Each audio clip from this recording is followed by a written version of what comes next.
for various reasons. I began to think I should look for another job. So halfway through my first year as a lecturer, a friend of mine said, why don't you apply for that job at West Ham? And I said, where's West Ham? And it turned out to be Stratford, of course, which I knew because of this Theatre Royal, which I'd been to quite often. Mm-hmm. So I applied for this job, and it turned out they wanted to start psychology. In fact, they had just about started it, because West Ham College was set up originally to do external degrees of the University of London. Right. So we had no control over the degree itself, but we prepared students. Yep. West Ham was very strong in chemical engineering, chemistry and biology. Right. But those subjects were fading away, demand was falling off. So they were looking around for something new. And as it happened, there was a member of staff on the mathematics department who had a joint degree in maths and psychology.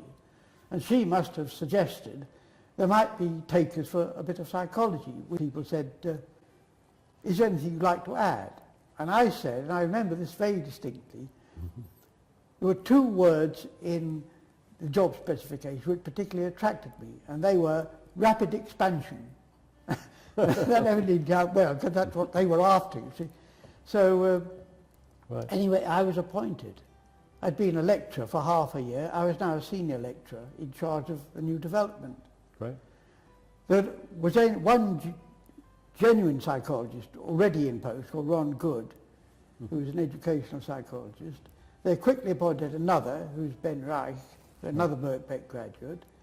And then in the course of the year, 5 more before the new psychology began properly in the autumn of 65. 65. So yeah. there was a team of 8, right. brand new really, and starting a new degree course and thinking how to do it.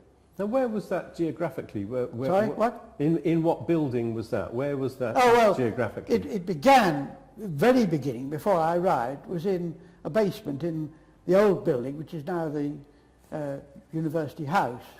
But we were offered 2 prefabricated huts, which were on the site now occupied by Morrison's. Oh, okay.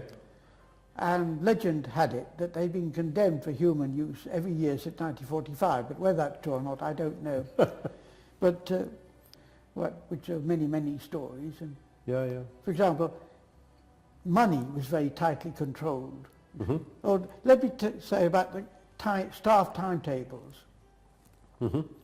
Of course, an academic doesn't have a scheduled timetable most of the time. But the principal wanted a more convincing timetable, and the local authority wanted an even more convincing one.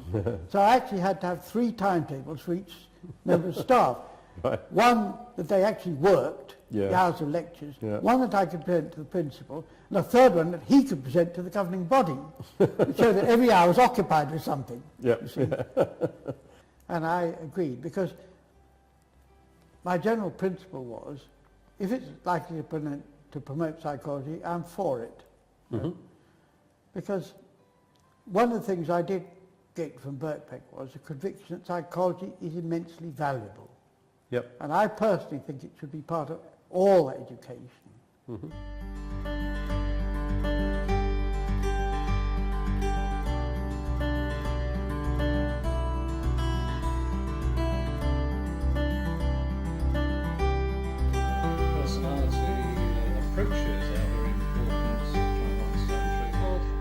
Checklist, pencil and paper instruments that you hand down to people.